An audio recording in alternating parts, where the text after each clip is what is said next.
వారి బంధువులకి అప్పచెప్పి ఆ ఏజెన్సీ ద్వారా సర్వేలు చేయించారు. ఇప్పుడు వీళ్ళు 2 కోట్లు ఇచ్చారన్నారు. దానికి ఇచ్చింది దగ్గర దగ్గర ఆ ఏజెన్సీకి 400 crores ఇచ్చారండి. అది అఫీషియల్. ఇది నేనేమి కొత్తగా జేమ్స్ బాండ్ లాగా ఇన్వెస్టిగేషన్ చేసి కనుక్కున్నదేం కాదు. మీరు ఆ పాత గవర్నమెంట్ లెక్కలు తీస్తే దాంట్లో కనిపిస్తుంది. 400 కోట్లు ఎక్కడి నుంచి ఇచ్చారు, ఎవరి డబ్బులు అవి? మీరు సింపుల్గా అనొచ్చు, మేము ఆ రోజు ప్రభుత్వానికి వెలుపల నుంచి మద్దతు ఇచ్చాం, మేము అసలు ప్రభుత్వంలో లేం కాబట్టి గడిచిపోయినవి గతానివి ఈరోజు మేము మాట్లాడదలుచుకోలేదని పక్కన మీరు సమాధానం చెప్తారు. నేనేది ఇప్పుడు వీళ్ళు చేశారు, వీళ్ళు చేసింది రైటు.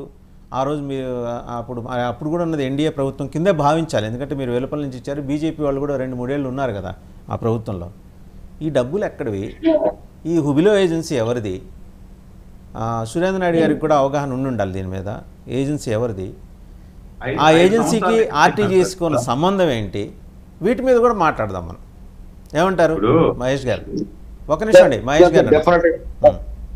డెఫినెట్ గా మీరు ఏదైతే చెప్పారో దాన్ని నేనైతే కవర్ కూడా చేయను సార్. నేనైతే దాన్ని కవర్ చేయను, దాన్ని డిఫెండ్ కూడా చేయను. డెఫినెట్ గా మీరు ఏదైతే సంస్థ అలా పెట్టారో దాని కూడా 400 కోట్లు ప్రజాధనాన్ని లూటీ చేశారంటే డెఫినెట్ గా దానికి ఆ రోజు మేము బయట నుంచి రెఫర్ చేసినా కానీ అది రెస్పాన్సిబిలిటీనే. బట్ ఏంటంటే ఖచ్చితంగా దానికి మేము రెస్పాన్సిబిలిటీ తీసుకోవాల్సిందే. దాన్ని స్కిప్ చేయలేదు. ఈ రోజు ఏదో మేము రూలింగ్ వచ్చేసామని చెప్పేసి గత ప్రభుత్వం మీద మాట్లాడితేనే కనుక్కున్నప్పుడు అంతకు ముందు చేసిన తప్పులు కూడా బాధ్యత తీసుకోవాల్సిందే. ఇలా మా చేతిలో ఉన్నది ఏంటి? ఈసారి డైరెక్ట్ గవర్నమెంట్ మా చేతిలో ఉంటారు. ఈసారి జనసేన పార్టీ ఈ గవర్నమెంట్ మా అధినేత ఈ రోజు గవర్నమెంట్ లో ఉన్నారు. ఈ రోజు కాడ నుంచి మేము ఇలాంటి అవకాశాలు లేకుండా, ఇలాంటి స్కోప్ ఎవరికి ఇవ్వకుండా చూసుకునే బాధ్యత ఖచ్చితంగా మా అధినేత మీద కూడా ఉంటుంది, పార్టీ మీద కూడా ఉంటుందని ఇప్పుడు మేము ఫైట్ చెప్పగలుగుతాం. కానీ ఆ రోజు తీసుకున్న దానికి మేము రెస్పాన్సిబిలిటీ తీసుకుంటాం. కానీ ఆన్సర్ చేసే పరిస్థితులు లేము అంటే డెఫినెట్లీ తెలుగుదేశం పార్టీ వాళ్ళకి మనం దానికి ఖచ్చితంగా దానికి సమాధానం చెప్పాలా. అలాంటివి ఏదన్నా ఉన్నట్టయితే డెఫినెట్ గా పేపర్ మీదకి వచ్చి సార్ ఎప్పుడో జరిగిన కేసులకి, ఎప్పుడో డైవర్ట్ అయిన డబ్బులకి ఇప్పుడు కూడా ముఖ్యమంత్రులు మంత్రులు అనుభవిస్తున్నారు ఇతర రాష్ట్రాల్లో కానీ మన రాష్ట్రంలో. అంటే బ్యూటీ ఆఫ్ డెమోక్రసీ ఏంటంటే అండి, పాపం ఆయన గడ్డి స్కామ్లో లాలూ ప్రసాద్ యాదవ్ గారు చేసినట్టుగా చెబుతున్న కుంభకోణం 6 కోట్ల రూపాయలకు మించలేదు. ఆయన జైలుకి వెళ్ళాడు. హర్యానా మాజీ ముఖ్యమంత్రి దేవిలాల్ గారి కుమారుడు ఓంప్రకాష్ చౌతాలా గారు, ఆయనకు లైఫ్ పడింది. వాళ్ళు చిన్న కుంభకోణాలండి. పాపం ఆయన కరెక్ట్గా 80 లక్షలు కూడా చేయలేదు. ఆయన లైఫ్ అయిపోయి ఇంకా వయసు అయిపోతుందని జాలి తెలిసి ఒక 6 నెలల ముందర లైఫ్ ఇంప్రిజన్మెంట్ నుంచి ఆయన తప్పించారు. మరి మనవి ఎక్కడికి వెళ్తున్నాయండి? ఏది టచ్ చేయండి 100 కోట్లు 200 కోట్లు మినిమం.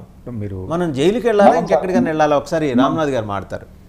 అదే ఇప్పుడు ఇందాక వాసు గారు ఏదైతే రైజ్ చేశారో చర్చల్లో కూడా మీరు బిగినింగ్లో విన్నారో లేదో, అంటే ప్రతి ఒక్కరు ఏంటంటే ఆ ప్రభుత్వం బాధ్యతలు మారి ట్రాన్స్ఫర్మేషన్ అయిన తర్వాత గత ప్రభుత్వం చేసిన తప్పులను మేము వెలికి తీస్తామని చెప్పి మాట్లాడడం అనేది నాకు తెలిసి నేను 97 నుంచి వింటున్నాను, 2004 నుంచి కూడా వింటున్నాను. రాజశేఖర రెడ్డి గారు ఆ రోజు ముఖ్యమంత్రిగా అయిన రోజు ఇందిరమ్మ ఇళ్లలో చాలా అవకతవకలు జరిగినాయి, రేపు పొద్దున మేము రికవరీలు చేస్తాము లేదంటే కనుక కక్కిస్తామని చెప్పి మాట్లాడినటువంటి వాళ్ళు ఈ రోజుకి ఎన్నో ప్రభుత్వాలు మారుతున్నా కూడా ఇలాంటి ఆరోపణలు ప్రభుత్వాలు మారినప్పుడు ఆరోపణలుగానే ఉంటున్నాయి తప్ప, ఇందాక వాసు గారు ఒక మాట అన్నారు, మీరు ఎంత రికవరీ కలెక్ట్ చేస్తారనేది ముఖ్యం తప్ప ఏదో మనం బట్టగాల్చి మీనేయడం అనేటువంటిది రాజకీయాల్లో చాలా పరిపాటిగా ఉంది. నేను అదే అంటున్నాను.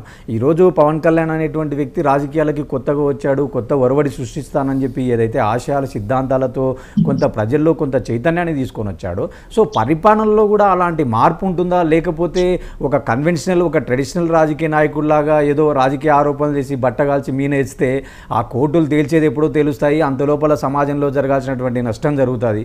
ఆ రోజు ప్రభుత్వం మారినప్పుడు కోడెల శివప్రసాద్ గారు ఫర్నిచర్ అని చెప్పి మాట్లాడడం జరిగింది, ఆ రోజు ప్రజావేదిక కూల్చడం. ఈరోజు అదే కోణంలో మీరు కూడా ఏం మాట్లాడుతున్నారు?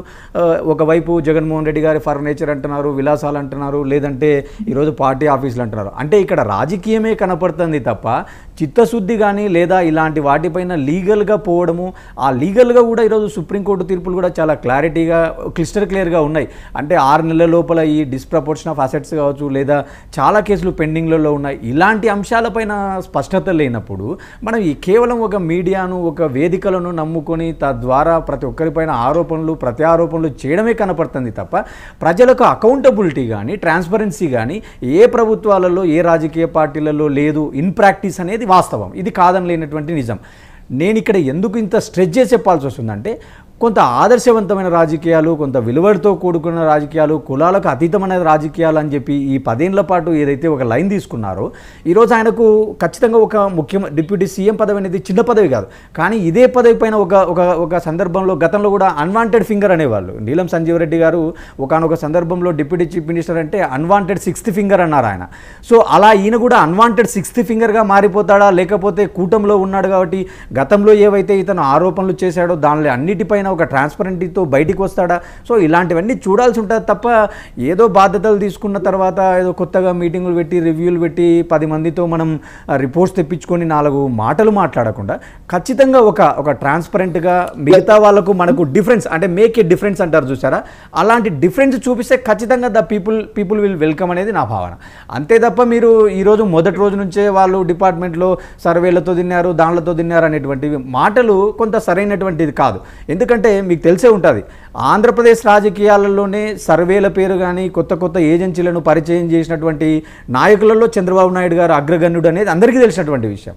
కాబట్టి ఇలాంటి విషయాల్లో కొంత డిఫరెంట్గా పోతే బాగుంటుంది అనేది నా భావన. రైట్. మా సురేంద్ర నాయుడు గారు, మహేష్ గారు ఒక్క నిమిషం సురేంద్ర నాయుడు గారి దగ్గరికి వెళ్దాం. సురేంద్ర నాయుడు గారు ఏదో ఇందాక చెప్పాలనుకున్నారు.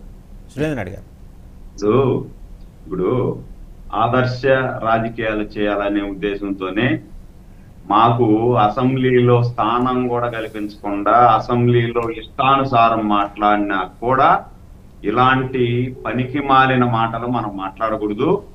అతనికి 11 సీట్లు వచ్చినా కాన్వాయ్ని లోపలికి అనుమతించండి. అదే విధంగా మంత్రులైన వెంటనే ఆల్ఫా బీటా